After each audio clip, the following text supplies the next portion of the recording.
Former President Bill Clinton delivered his 12th consecutive Democratic National Convention speech Wednesday night to show his support for Vice President Kamala Harris and Minnesota Governor Tim Walz on day 3.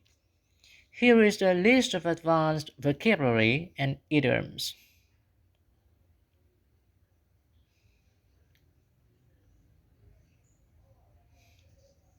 Mandatory.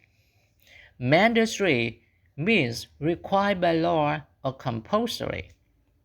Example: in 1991, the British government made it mandatory to wear seat belts in cars. Cut to the chase. Cut to the chase means to talk about or deal with the important parts of a subject and not waste time with things that are not important. Its equivalent is to come to the point or to get to the point. Gild the lily. Gild the lily means to improve or decorate something that is already perfect and therefore spoil it. Vanity. Vanity is excessive pride or admiration of one's own appearance or achievements. Dodge. Dodge means to avoid being hit by something by moving quickly to one side. For example, he ran across the road, dodging the traffic. Divert. Divert means to cause something or someone to change direction. For example, traffic will be diverted through the side streets while the main road is resurfaced. Pinnacle. Pinnacle is the most successful or admired part of a system or achievement. Here is an example. By the age of 32, she had reached the pinnacle of her career. Paragon. Paragon is a person or thing that is perfect or has an extremely large amount of a particular good characteristic. For example, he wasn't the paragon of virtue she had expected. Belittle. Belittle means to make a person or an action seem as if he, she, or it is not important. Example: though she had spent hours fixing the computer, he belittled her efforts. Vendetta. Vendetta is a strong desire to harm a person or group, often because of political reasons or feeling of hate. For example, they accused the special prosecutor of carrying on a vendetta against the White House. On the level. On the level means being honest or speaking truthfully. For example, I know he's lied to you before, but I really think he's on the level this time. Inclusive. An inclusive group or organization tries to include many different types of people and treat them all fairly and equally. Example: our aim is to create a fairer, more inclusive society. Knock it out of the park. Knock it out of the park is to do an activity, job, or task extremely well. For example, if I don't hit this out of the park, I'm finished. By all accounts, or from all accounts, means as said by most people. Here is an example. By all accounts, San Francisco is a city that's easy to fall in love with. Now, let's watch the video. Thank you. Whoa.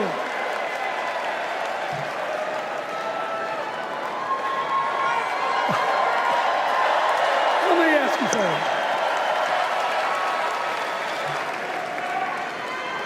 After the last 2 days, aren't you proud to be a Democrat? And I am very grateful to the Republicans and independents that have joined us, have been up here on the stage, and I hope they feel better about it now. Because I've seen all these things that even I have to be reminded of from time to time when I get my spirits down. I love seeing the Obamas here. I love seeing President Biden. And I thought Hillary gave a great speech, too. And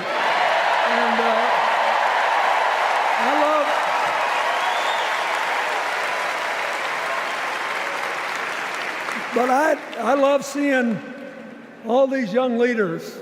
A bunch of them are coming up after me. They look better, they sound better, and they'll be exciting. I do want to say one word about President Biden. Remember, he had an improbable turn that made him president. And we were in the middle of a pandemic and an economic crash. He healed our sick and put the rest of us back to work. And he strengthened our alliances for peace and security. He stood up for Ukraine. He's trying desperately to get a ceasefire in the Middle East.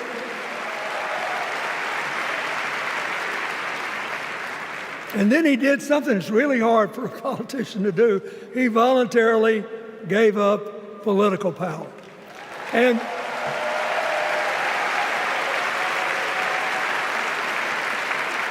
George Washington knew that, and he did it. And he set the standard for us serving 2 terms before it was mandatory. It helped his legacy, and it will enhance Joe Biden's legacy.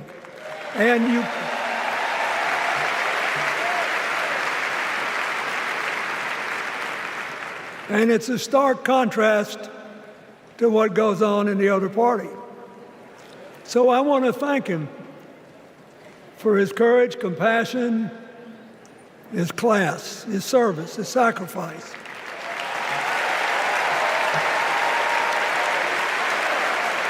Joe Biden, thank you. And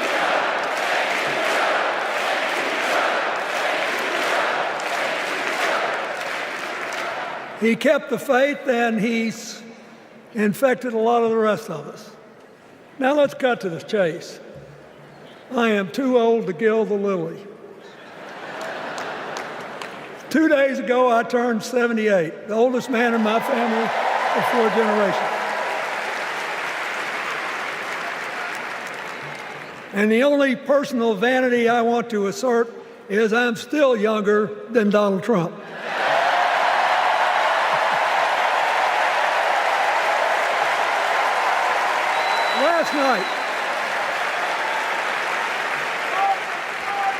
Last night, in what I thought was a very moving series of episodes, we nominated Kamala Harris and Tim Walz. And just think about that. 2 leaders with all-American but still improbable life stories. It could only happen here. Their careers, after all, started in community courtrooms and classrooms.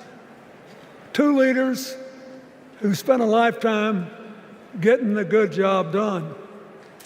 Now, one of the things that I've noticed over my increasingly long life that a presidential election is unique in several ways. First of all, it's the greatest job interview for the greatest job in the world. Secondly, the Constitution says we, the people, get to do the hiring. And the third thing is that every 4 years, we get to change the requirements for the job. So here's what I'm thinking, because I try to apply this in every election. Will this president take us backward or forward? Will this president give our kids a brighter future? Depends. Will this president bring us together or tear us apart? Will the president increase the peace, security, and stability and freedom that we enjoy and extend it to others as we can? We, the people, we have to make a decision about these kind of questions. And every 4 years, it's a little different because the people come at the candidates, and they say, as they're saying now, here are our problems, solve them. Here are our opportunities, seize them. Here are our fears, ease them. Here are our dreams, help them come true.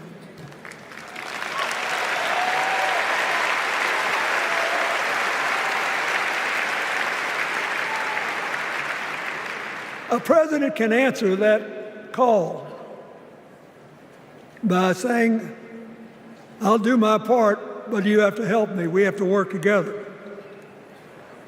Or you can dodge what needs to be done by dividing, distracting, and diverting us.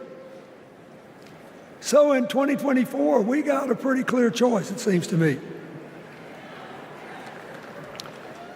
Kamala Harris for the people,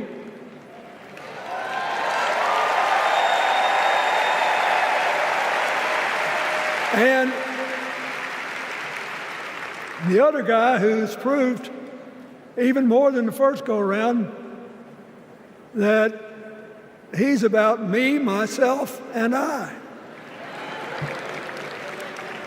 I know which one I like better for our country.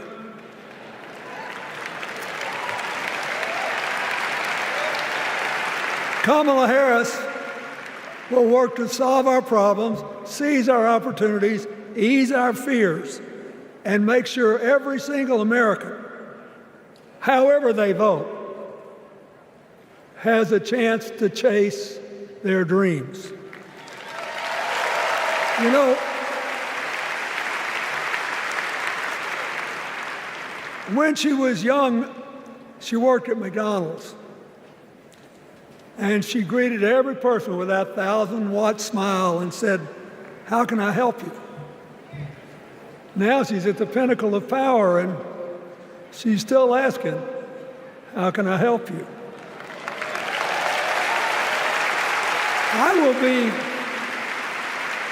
I'll be so happy when she actually enters the White House as president, because she will break my record as the president who spent the most time at McDonald's.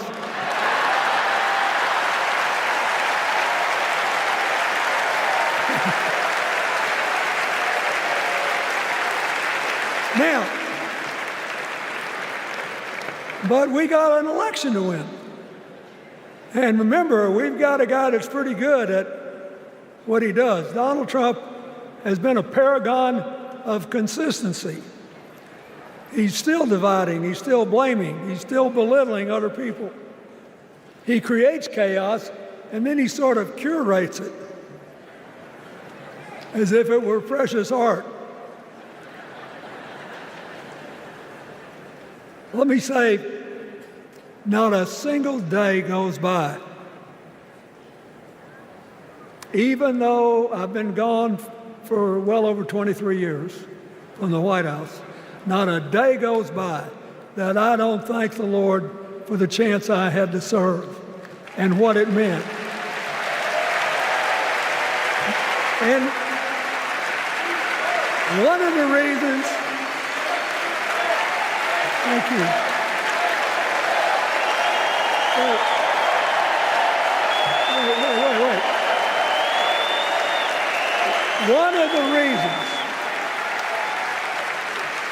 One of the reasons I love the job so much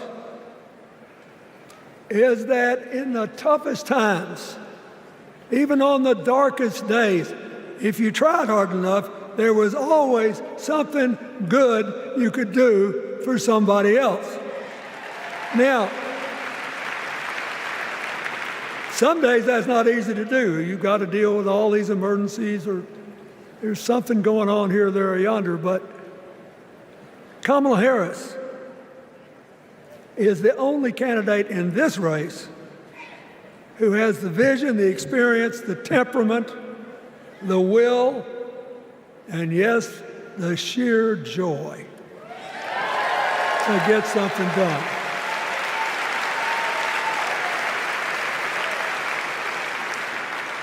I mean, look, what does her opponent do with his voice? He mostly talks about himself, right? So the next time you hear him, don't count the lies. Count the eyes.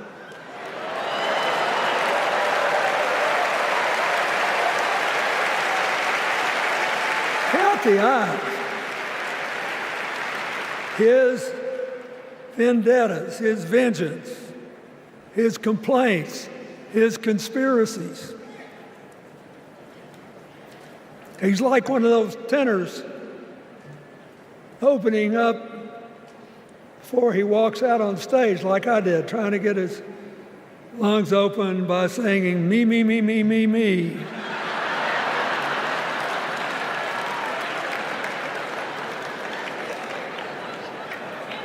When Kamala Harris is president, every day will begin with you, you, you, you.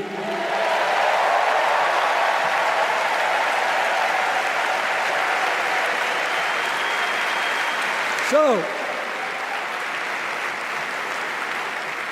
we got to ask ourselves the questions if we're going to hire a president. Do you want to build a strong economy from the bottom up and the middle out? Or do you want to spend the next 4 years talking about crowd size?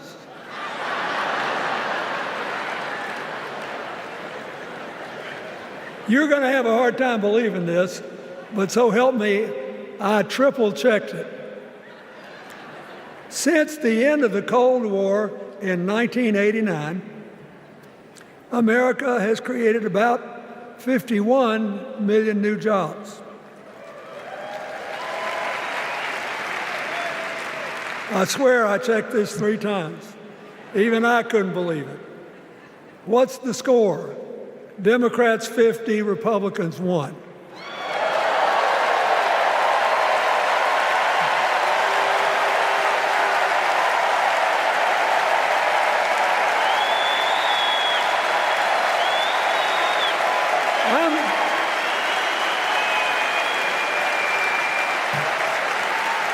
I'm glad that we've got a championship-winning coach on our team.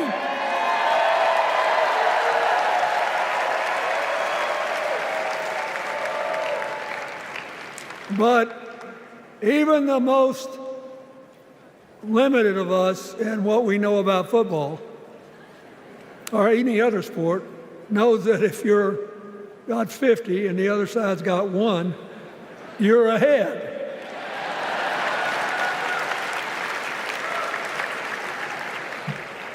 What about affordable housing? It's a terrible problem in America now. We need more.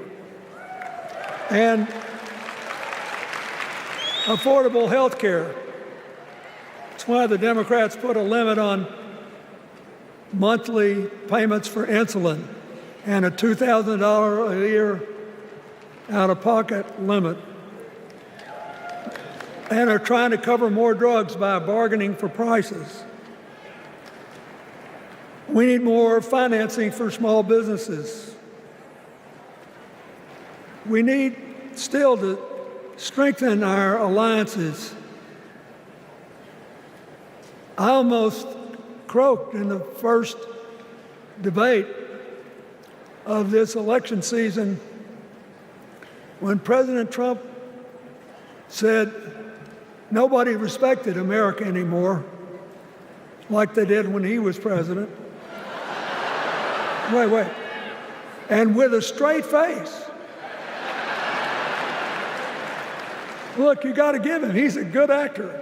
With a straight face, he cited as evidence of the respect that existed for us when he was there the presidents of North Korea and Russia.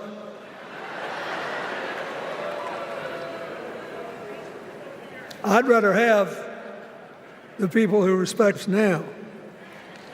And one of the things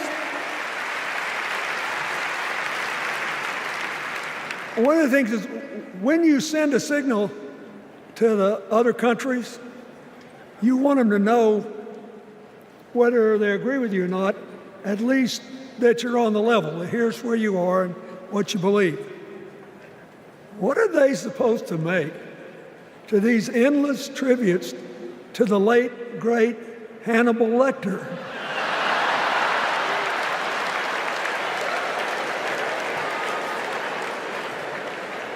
I mean, President Obama once gave me the great honor of saying I was the explainer-in-chief. Folks, I've thought about it, and I don't know what to say.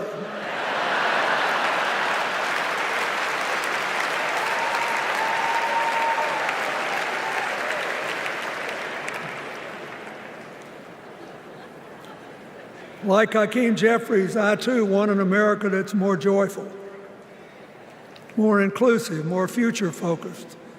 Just think what a burden it's been on us to get up day after day after day after day, buried in meaningless hot rhetoric, when there's so many opportunities out there, so many problems that need to be solved. I want that. And that's the America Kamala Harris will lead. And she's already made her first presidential decision, and she knocked it out of the park when she asked Governor Tim Walz to be her nominee for vice president.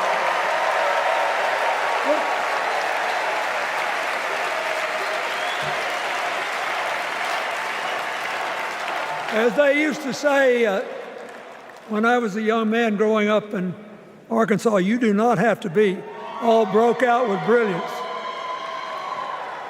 You just look at Tim Walz, listen to him, follow his record as a teacher, as a coach in the National Guard, as a congressman, where he was the only Democrat, save one, elected in that district in more than 100 years. And he stayed a long time.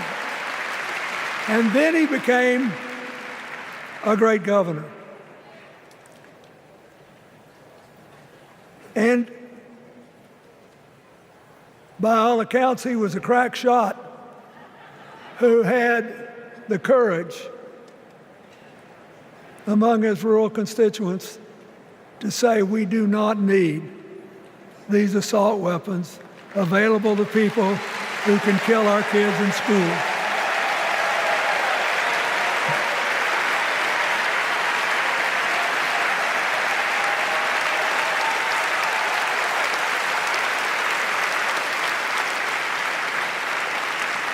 So, armed with her first decision,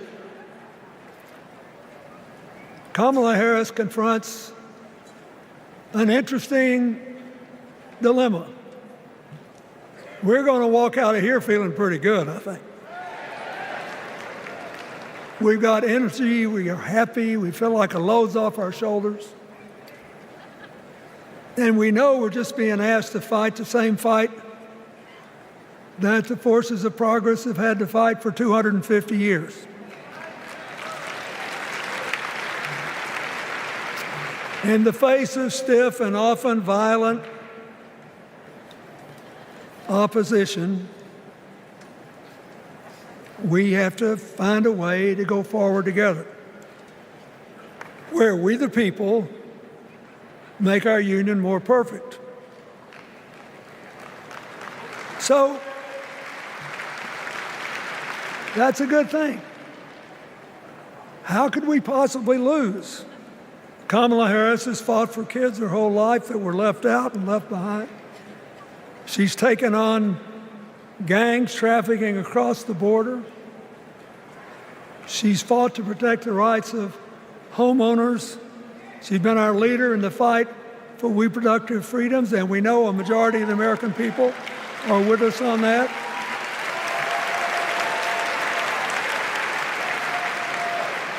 And she's gained an invaluable amount of experience as vice president, advancing our values and interests around the world.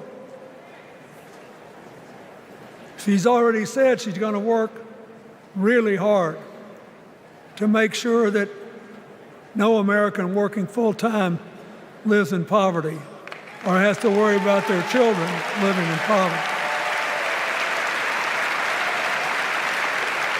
She says that we got to make home ownership an achievable dream for everyone, not just a privilege.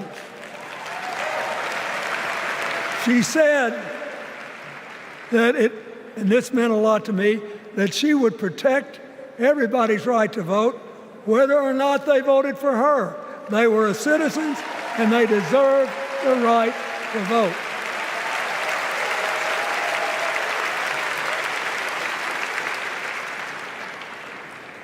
The other day, her opponent implied that as his people voted one more time, they'd be able to rig it from now on and they wouldn't have to vote again.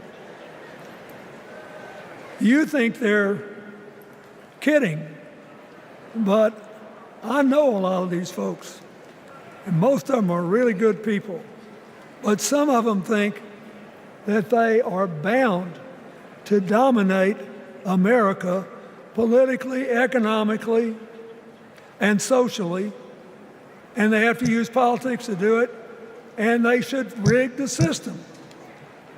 I don't believe that. And so here's what I want to tell you. We've seen more than one election slip away from us when we thought it couldn't happen, when people got distracted by phony issues or overconfident. This is a brutal, tough business. I want you to be happy. One of the reasons that President-to-be Harris is doing so well is that we're all so happy.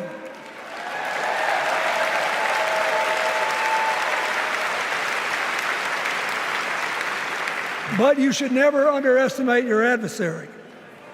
And these people are really good at distracting us, at triggering doubt, at triggering buyer's remorse.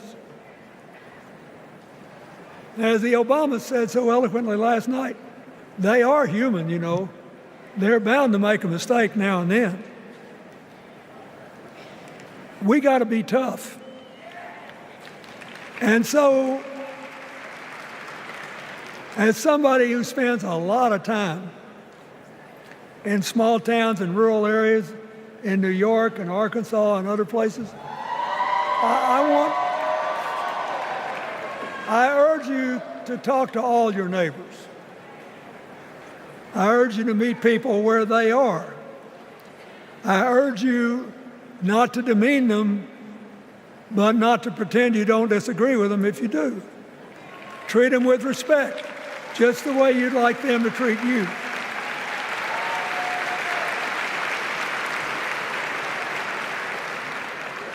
ask for their help, and then follow our leader, Kamala, and ask them, how can I help you? We Democrats right now have a lot of hay in the barn. We've got massive achievements, massive advances, but there's still a lot of slips between today and Election Day that we have to navigate. And so I want to say this from the bottom of my heart. I have no idea how many more of these I'll be able to come to. I started in '76, and I've been to every one since. But no, 72. Lord, I'm getting old. But here's what I want you to know. If you vote for this team, if you can get them elected and let them bring in this breath of fresh air, you will be proud of it for the rest of your life. Your children will be proud of it. Your grandchildren will be proud of it.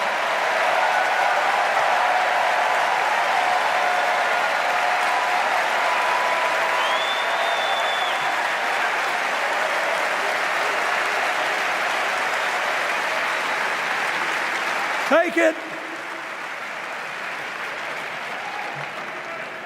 from a man who once had the honor to be called in this convention the man from hope. We need Kamala Harris, the president of joy, to lead us. So,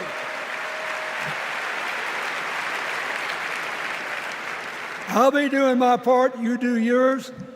I'll see you when we're making a real joyful noise when the votes are counted. God bless you, and God bless America.